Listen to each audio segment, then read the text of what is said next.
Bonjour les amis turfistes, de retour sur la chaîne Nico Quintet Prono pour cette journée des champions ce dimanche 25 juin à Paris-Vincennes. 5 courses de groupe 1, dont la course avec Ampiamé DSM, Onek, Idaho Tillard. Ça va être de la folie, ne loupez pas cette belle journée. Ce dimanche 25. Abonnez-vous à toutes les notifications. Il est fort probable que j'essaye de vous faire un live. Je serai sur place pour ce très très grand rendez-vous. Ils annoncent un superbe temps. Les chronos vont exploser. Donc, suivez bien mes messages, hein, surtout. Débrief sur le Quintet Plus de ce vendredi avec un fiasco complet. Certes, le premier favori l'emporte, Guillaume Duplessis. Il a répondu à toutes les interrogations qu'on se posait sur son aptitude au parcours de vitesse. Il l'a fait tête et corde au-dessus du lot. Bravo à lui, bravo à Raffin. Ensuite, le 5 est venu à 120 contre 1, casser tous les jeux. Et on a en plus dans le tiercé un autre outsider. Donc ça fait que là, sur PMU.fr, je crois qu'il n'y a pas de gagnant. Sur PMU.de-vente, on est un quintet plus dans l'ordre à 170 000 euros. Voilà, c'est pas introuvable l'ordre avec le 7, mais il faut aller chercher cela, quoi. Hein. Et la Sweetener, c'était une base du Quintet Plus pour une place. Bon, il vient faire une petite place 5e. Voilà les amis. Donc on continue avec donc ce dimanche, ça sera le prix de Grosbois. Il y a pas les courses de groupe sont pas assez avec des chevaux qui sont pas soit assez connus, soit assez nombreux. Hein. Donc on va se contenter de cette très très belle course pour chevaux de 6 à 10 ans qui n'ont pas gagné 675 000 euros, s'il vous plaît, avec un recul de 25 mètres à 345 000. Et tellement il y a de très bons chevaux au premier échelon que ça a fait fuir tous les candidats au deuxième poteau. Et on retrouve uniquement la très très bonne jument Émeraude de Baie aux 25 mètres.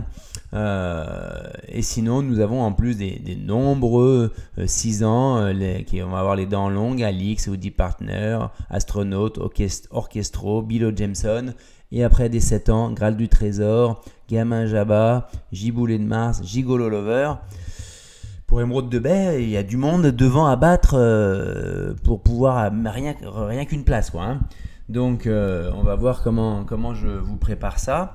Ce qu'on peut dire déjà, c'est qu'on va éliminer le 2 Cyrano de B en fantôme, qui n'est pas prêt du tout depuis son arrivée vers Cruis. Ensuite, les probabilités d'arrivée de rapport Quintet plus des ordres, ça oriente déjà nos jeux.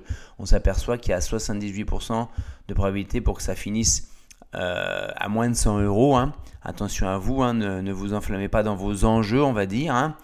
Même si, bon, il peut y avoir des grosses surprises, mais c'est seulement dans 10% des cas. Et c'est confirmé avec les réussites des premiers et deuxièmes favoris, où on est à 78 et même 89% de cas dans le quintet. Et quand ils sont dans le quintet, ils sont dans le tiercé.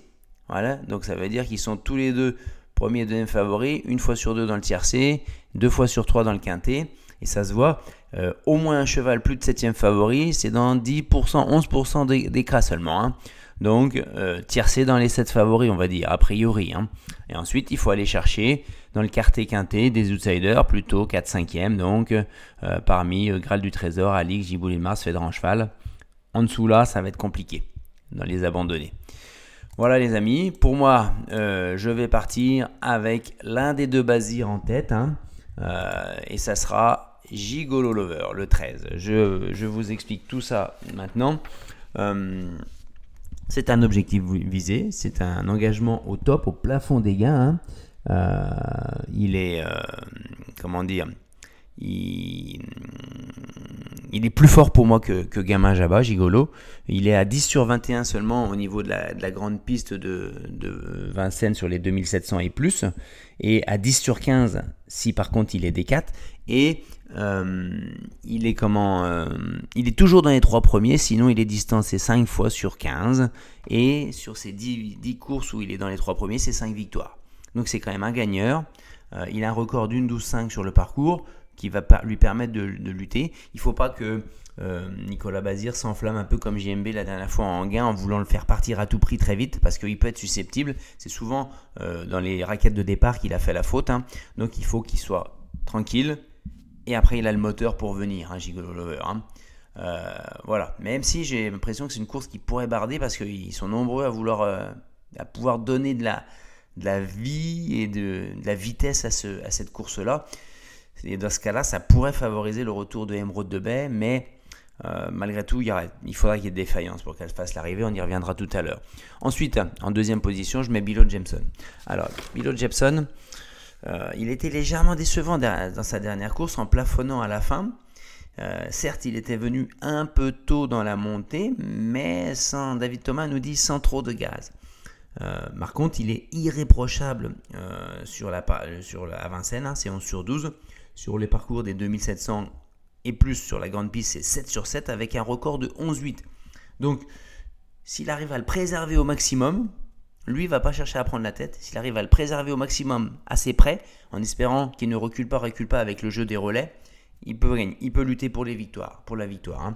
Donc là, on va faire confiance à David Thomas pour lui donner vraiment le parcours qu'il lui faut. Hein. C'est uniquement dans ces cas-là qu'il a sa place à ce niveau-là. Hein. Ça fait partie des plus jeunes, 6 ans, des ferrés des 4. On y va. Ensuite, je mets le deuxième Bazir assez haut parce que franchement, Gamin Jabba, il vient de pulvériser ses adversaires par 2 fois. Hein. Il est à 14 sur 16 sur les 2700 mètres et plus de la grande piste. Et s'il est D4, en étant D4, hein, donc il est quasiment à 95% de réussite. Il a un record de 12,1. Certes, c'est en rendant 25 mètres, donc ça facilite un peu les chronos.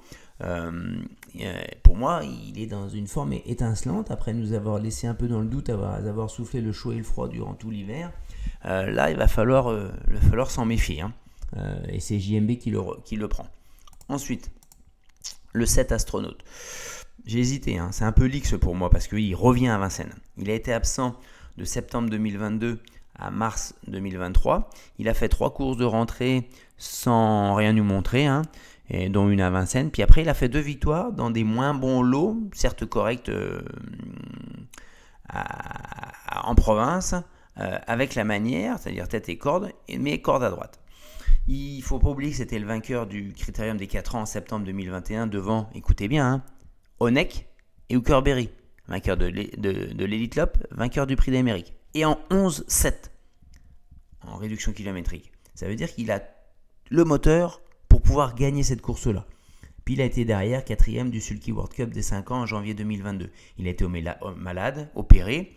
C'est pas un grand débouleur, malgré tout, il va chercher à venir prendre tête et corde et essayer d'aller au bout. Maintenant, la certitude, c'est est-ce que Vincennes, ça lui plaît encore? Est-ce qu'il a la même motivation à Vincennes? Là, on peut le penser. Hein. Donc, je l'ai mis quand même assez haut, Astronaute. Hein. Méfiez-vous de lui.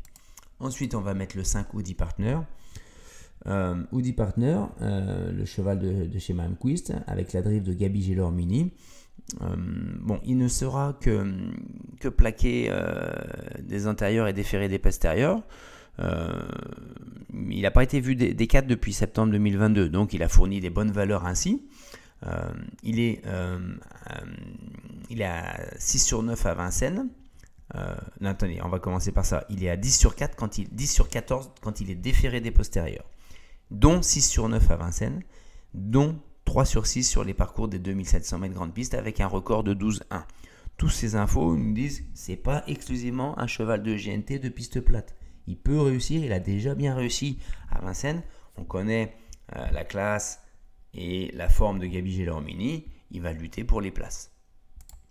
Ensuite, le 8 Orchestro, je l'ai mis un peu plus bas, même si il peut lutter pour la victoire aussi, parce que sur les 2700 mètres et plus de la grande piste, il est à 8 sur 9, donc et s'il est en plus plaqué des intérieurs et déféré des postérieurs, il est à 100%. Il a toujours été à l'arrivée dans la configuration de ferrure qu'il va avoir ce week-end. Donc, une réduction certes seulement de 12,9. C'est un petit peu le bémol, et ce qui m'incite aussi à le mettre un peu plus bas, c'est qu'il va faire le dernier kilomètre.